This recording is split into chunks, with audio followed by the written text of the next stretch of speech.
Hello, my name's Jennifer Fritchie, and I'm one of the two headquarters ETs, and I'm here to talk to you about AI.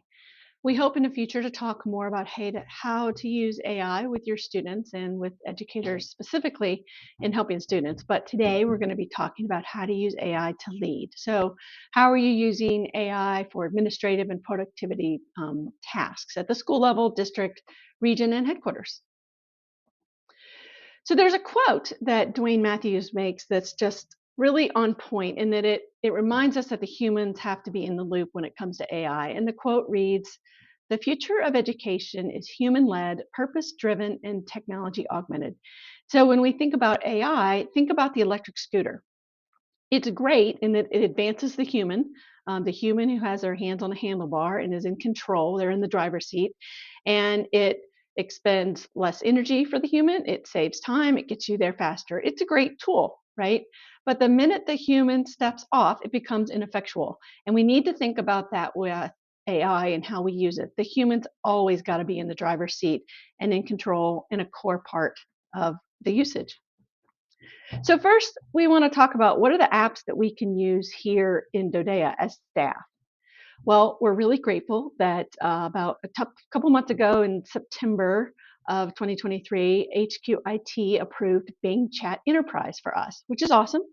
Um, it's protected. The enterprise word is what lets us know that it's a protected version of Bing. It means you've logged in with your Microsoft 365 Dodea account. If you don't see the word enterprise, it means you're not logged in. Maybe you're at home on your personal computer or work and you haven't logged in. So make sure you log in with your Microsoft 365 Dodea account and you'll see the word protected in two different places, and then you'll see enterprise. So this is pretty awesome for us because the backbone of Bing Enterprise is ChatGPT 4. Most people pay for ChatGPT 4 when they go to OpenAI's ChatGPT, because when you go to OpenAI's ChatGPT, you get 3.5, unless you pay for premium and you get 4. Well, guess what? We get 4. So this is pretty awesome. The other thing that's a distinguishing characteristic between Bing Enterprise Chat and when you go to OpenAI's ChatGPT directly is the the content that you put into this is protected. And what I mean by that is it doesn't go anywhere. Microsoft doesn't see what you put in when you type your prompts or when you paste information. It's not shared with the outside world. They don't use it to train their large language models. So that's pretty awesome. I still hesitate to put PII in there. We don't know everything. So let's be cautious. I know for me, when I write letters of recommendations and I use Bing Chat Enterprise, they're always for Jane Doe and Joe Schmuckatelli because I don't want to put in the person's name while I may be copying and pasting their strengths and attributes and how we work together. Now, all that being said, this is great that the backbone of Bing Chat Enterprise is ChatGPT 4, but it still hallucinates, it's still biased, it's still not perfect. So it's not all rainbows and unicorns. So we've talked about ChatGPT 4 being the backbone, and I want you to remember that before you go over to OpenAI's ChatGPT, which is not authorized for our use anyway. Stay in Bing Chat Enterprise. So we've talked about how this is going to be a presentation that's going to help you with administrative and productivity uses of AI.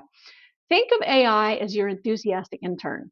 This intern doesn't sleep. This intern is always excited to help you. This intern will take all constructive criticism and works 365 days a year. So you can use it for so many things. Like I said, writing letters of recommendation or writing articles, asking it to find seminal or academic articles. Just check the references because we know it makes it up. So as we think about how we use AI in Dodea, we want to keep top of mind our mission. And the operative word here in the Dodea mission is dynamic world. So as we're preparing kids for a dynamic world, I don't know if the world's ever been this dynamic since something like AI has evolved and will continue to evolve. So let's keep that in mind. We always want kids to be prepared for that dynamic world, which is going to mean helping them understand how to use AI and us understanding how to use AI. So while this session is about administrative and productivity uses of AI, using AI to lead, I did want to touch on just how some examples of how it can help teachers. And I won't enumerate all of these, but I do want to call out two in particular. It's such an asset and time saver when it comes to helping teachers differentiate personalized instruction, and also in helping it write letters to parents or write letters to students. So what does that look like? When we say it can be used to help personalize, here's an example prompt that a teacher could put in Bing Chat Enterprise. And it would read, generate a reading passage sample for my third grade class about the ocean, include 3 versions of Lexile levels, yada, yada, yada.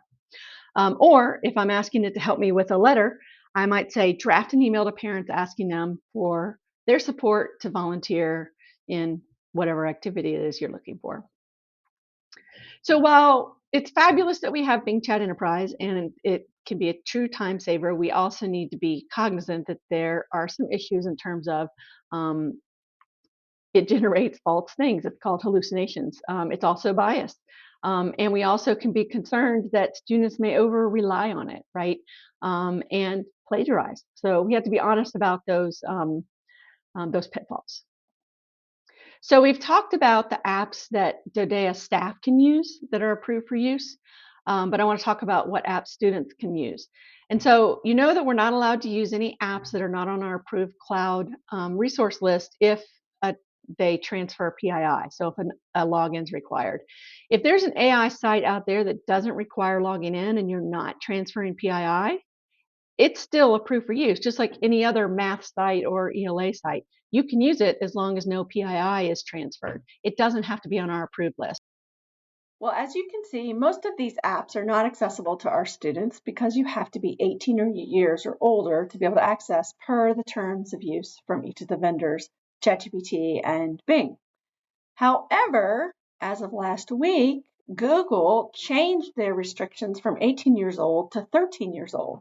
So now legally, per the vendor, our students age 13 and older are allowed to use Bard. However, it is not something that's accessible to us yet. It's part of our enterprise education license, but it's considered an early app. And early apps are not accessible to those of us with an enterprise education license yet. It will be available in the future. We don't know when. So for all intents and purposes right now, there is no AI from the major players that our students can use. And so keep in mind also, there may be websites out there that are free that don't require login, that don't transfer PII, so they're not on the approved list. They don't need to be. Our kids could still use those. Again, if they're free and they don't require transference of PII. So there are a few things out there that are accessible to our kids. You may be asking, why is she dressed differently today? Well, we'll talk later about how AI is advancing so quickly and the rapid advances so often.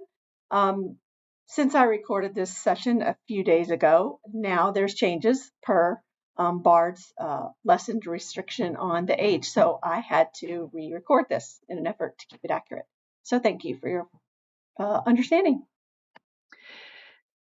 We're going to pause now and give you time to have a discussion about how AI has helped fulfill your role to date. Like, what have you done already? Could be minor, could be significant in AI, in any platform, Bard, Bing, ChatGPT, to help you do your job. So I'd like to mention just how fast AI has evolved. It's been around 1 year. This is November 2023. And let's talk about what's transpired already and what's to come.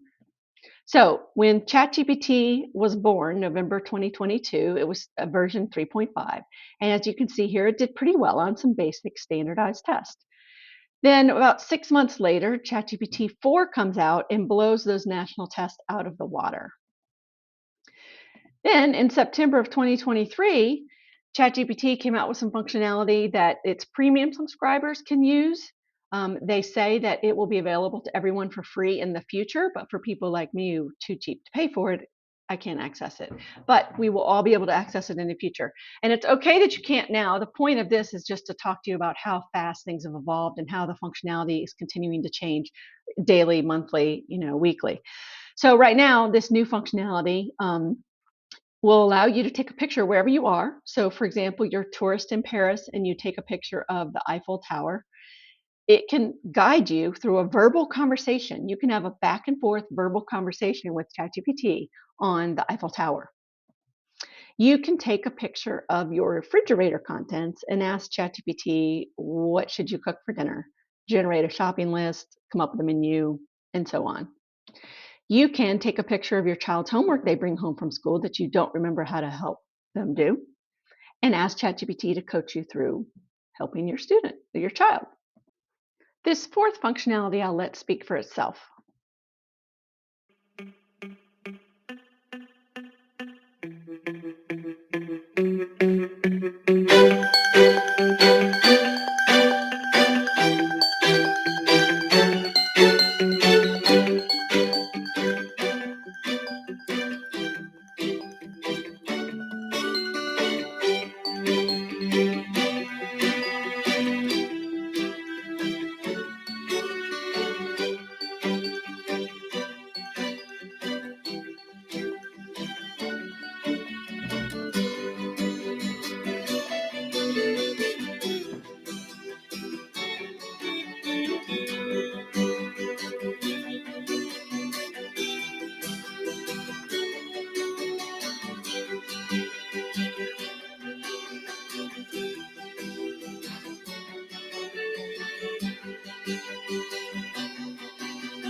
You get the gist. So think about the features we just went over. Having an audio conversation about the Eiffel Tower, showing a picture of your refrigerator and asking for what to cook for dinner, helping you solve a math problem, and then also this last video, helping a user lift a bike seat. Think about when these features that are now premium, and I know we don't all have access to them, become free, and that is going to happen, but then more ubiquitous. And ed tech vendors start incorporating this kind of technology in their products. We know Duolingo is already doing this. We know Khan Academy is doing this. Wait till it becomes the norm, and just think about how transformative that's going to be for teaching and learning.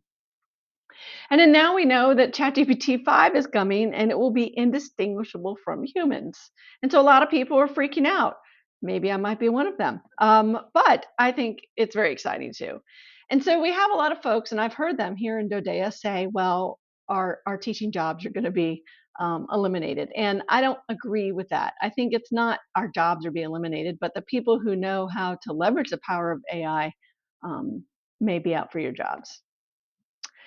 So what I want to do next is have you see how good you are at discerning which is generated from AI and which isn't. So take a few minutes to look at these two pictures. One is real and one is generated by AI. All right. Hopefully you got it right. The one on the right, you can tell by the wonky cheeks and that really cartoony hair that it was generated by AI. The next one, which one of these was generated by AI?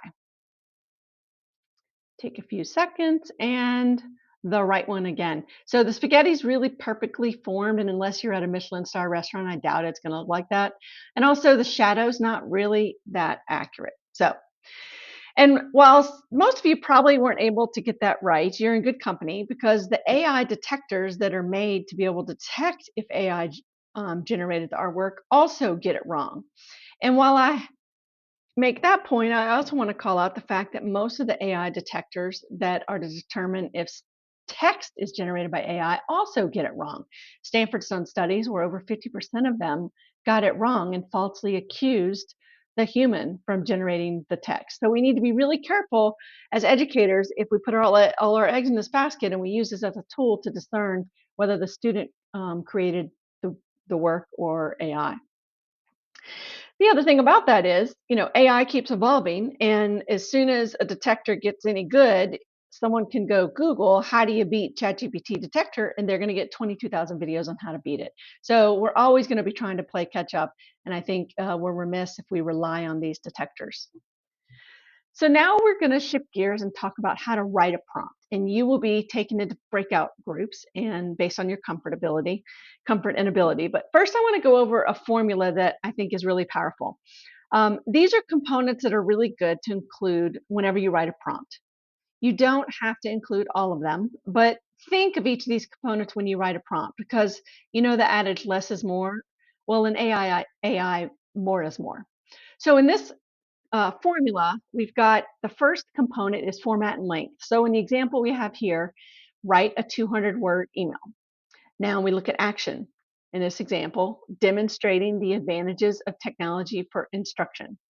That's the action I want AI to take. Context. Well, within the context of as it relates to preparing students for a global economy. Source. In this example, use the ISTE standards for students and this article from a URL.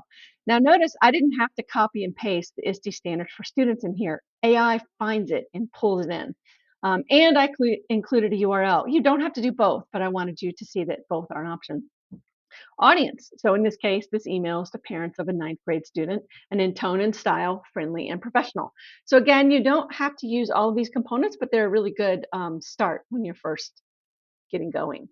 So as we put you in your separate breakout rooms by comfort level, let me describe what each of these rooms means. First timers, you've gone to AI, you've typed in a prompt or two, didn't really do anything with it, just wanted to see what it looked like, and then you left. Beginners, so you've typed in some prompts, you've even generated something quality and maybe iterated to get a better output, and then did something with it a few times, a handful of times, a dozen times. And then intermediate and advanced, everyone else.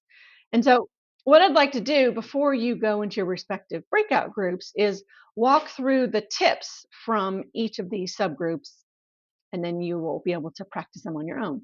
And so with the first timers, the tips we have here are making sure the more info you have, the better. Iterating your prompts, using Bing to create tables. Maybe you didn't know it would do that. And then having it summarize key takeaways. Copy and paste a chunk of verbiage and then ask it to summarize.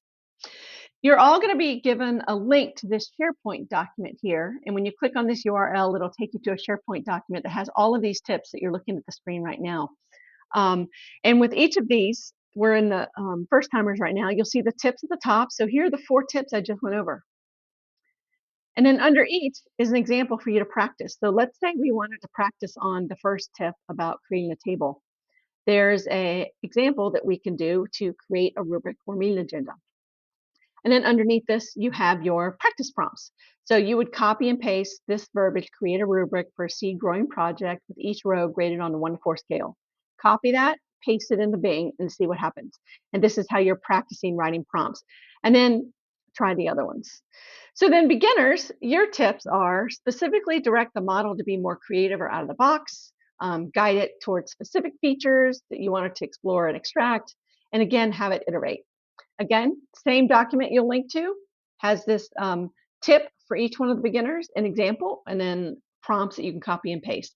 And intermediate and advanced, the more clarity and context you provide, the better, using brackets and quotes, and then providing 1 or more successful completion before telling it what to do. That's kind of like when we create a rubric for kids and show them a successful model first, and then ask them to do the work. So these are your tips. I'm going to leave you now time with your guide to go to your respective groups. Thank you.